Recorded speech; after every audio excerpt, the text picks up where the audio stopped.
sujet. Qu'est-ce qui a fait qu'on en soit arrivé là aujourd'hui? Moi, ça ne me choque pas que ça se passe à la télévision parce que ça devait se passer un jour. Merci. Parce que ce qu'on est en train de vivre en ce moment en Côte d'Ivoire, c'est quelque chose d'extraordinaire, mais de manière négative. Je profitais de la présence de Madame la ministre aujourd'hui, lorsque dans un pays où nous sommes aujourd'hui, nous sommes fiers d'être Ivoiriens, je vais le dire aujourd'hui comme ça, je suis fier d'être Ivoirien. D'accord. Nous sommes pendant un mois en Côte d'Ivoire, avec tous les médias de la Côte d'Ivoire, nous sommes là, nous voulons savoir qu'est-ce qui a dû se passer en France entre une artiste et une autre personne. Voilà ce qui nous préoccupe aujourd'hui en Côte d'Ivoire. C'est-à-dire que la toile est en train de nous enseigner des choses qui sortent de nos valeurs.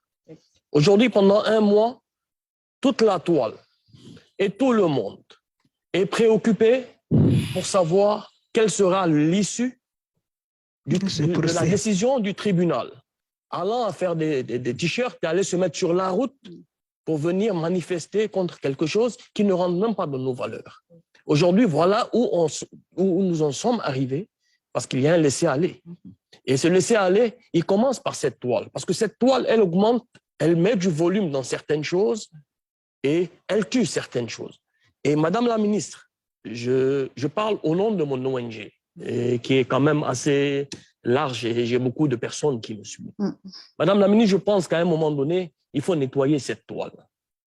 Il faut nettoyer ces chansons, ces jeunes artistes qui viennent avec des propos belliqueux, qui viennent et on les pose des questions à la télévision pour dire, excusez-moi du terme, le pétou est serré, tout le monde applaudit, on danse, on passe à autre chose. On est là devant nos enfants. Hier, mon fils me demande, c'est quoi un viol? Il a 7 ans. Qu'est-ce que vous voulez que je lui dise à mon fils? Mais si on n'est pas là et qu'il est là devant le téléphone et qu'il se connecte et qu'il voit tout ce qu'on est en train de faire à la promo, chacun se lève à la toile et vient raconter du n'importe quoi pour nos enfants. Nos enfants, c'est eux qui vont nous représenter. C'est la Côte d'Ivoire d'après. Si dès le départ, nous n'avons pas pu serrer cette opinion publique, nous sommes dans la merde jusqu'au cou. Parce que là, ça s'est passé malheureusement sur NCI. Ce n'est pas la première dérive, que ce soit à la radio ou ici, on laisse passer. Et des gens viennent s'auto-proclamer sur les réseaux sociaux qu'ils font leur argent dans des vols. On les prend comme exemple, on passe, allez, ça nous fait rire, on like, on partage. Mais vous savez, chaque partage, ça génère 1000 vues. Et 1000 vues, ça veut dire c'est 1000 personnes qui ont vu la merde dans laquelle nous sommes. Donc, il faut un nettoyage, il faut que cette toile soit saine. Il faut revenir aux valeurs. Il faut qu'on a des valeurs. Nous ne sommes pas obligés d'être comme les autres. On a des valeurs. Si on veut changer nos valeurs, on peut changer l'excision.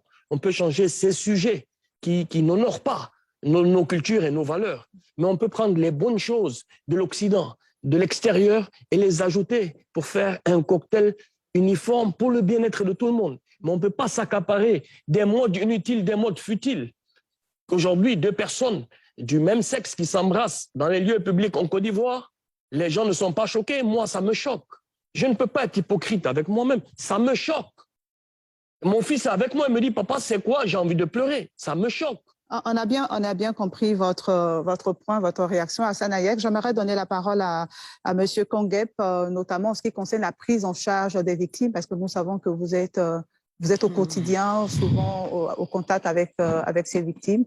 Assez rapidement, je donnerai la parole à Madame la ministre. Voilà, c'est pour ne pas perdre le fil de ce que M. Hayek a dit. Effectivement, c'est un constat amer de ce qui est devenu la toile, de ce que la machine de destruction qui est devenue les nouvelles technologies à travers Facebook. Point.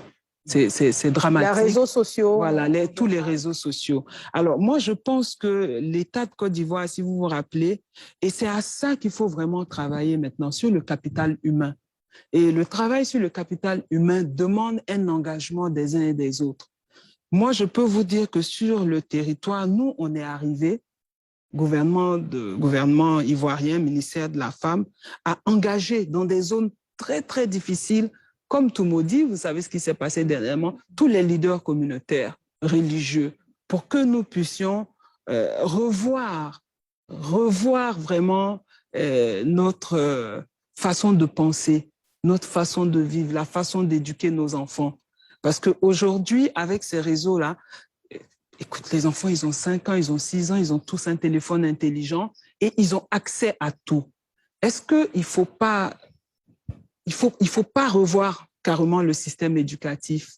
Est-ce qu'il ne faut pas revoir déjà l'occupation même des enfants à bas âge? Et c'est sur ça que nous sommes en train de travailler au ministère de la Femme et de l'Enfant. On a vu que c'était une urgence de meubler le temps hors école.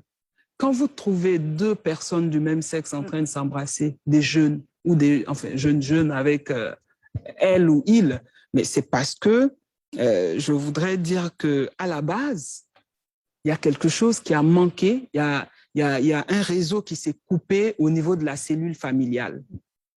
Donc aujourd'hui, comment renforcer les familles pour pouvoir renforcer les mœurs, renforcer la culture et donner une identité à l'Ivoirien? Aujourd'hui, on se bat contre... On ne connaît pas vraiment, les jeunes ne savent pas. Et effectivement, quand vous dites qu'ils viennent à la télé, il y a des propos très honteux qui sont tenus et on applaudit. Donc, il y a un problème de recadrage. Il y a un problème général. De recadrage général. Il y a un problème général. Et on est en train d'y travailler. Et si vous vous rappelez, dans le cas, depuis 2015, son Excellence, le président de la République, Alassane Ouattara, avait parlé de la nécessité de la naissance d'un Ivoirien nouveau. Et je pense que c'était par rapport à tout ça. Donc, imaginez aujourd'hui si nous arrivons à soutenir les familles à la base, c'est-à-dire dès la naissance. Il y a beaucoup de choses qui sont faites pour insérer les jeunes. Il y a des maisons pour récupérer les jeunes quand ils sont dans la drogue, ou les petites filles, les jeunes filles dans la prostitution. Mais comment éviter ça déjà? Je pense que c'est à la base. Et il y a un travail formidable qui a commencé depuis 2017 par l'État ivoirien, qui est l'existence des filets socioproductifs. Donc, vous voyez, vous allez en zone rurale, dans toutes les régions, les familles sont soutenues, c'est-à-dire au niveau de l'éducation, au niveau de la couverture maladie universelle et au niveau de leurs besoins tous les 3 mois par l'État de Côte d'Ivoire. Alors, tout ça, c'est pour que la cellule familiale reste solide, pour pouvoir inculquer les valeurs que nous voulons, qui sont celles de la Côte d'Ivoire à nos enfants. Dans cette société-là. Voilà. D'accord. Malimon Traoré, vous voulez réagir sur la question des réseaux sociaux, vu que vous êtes cyberactiviste? Le mal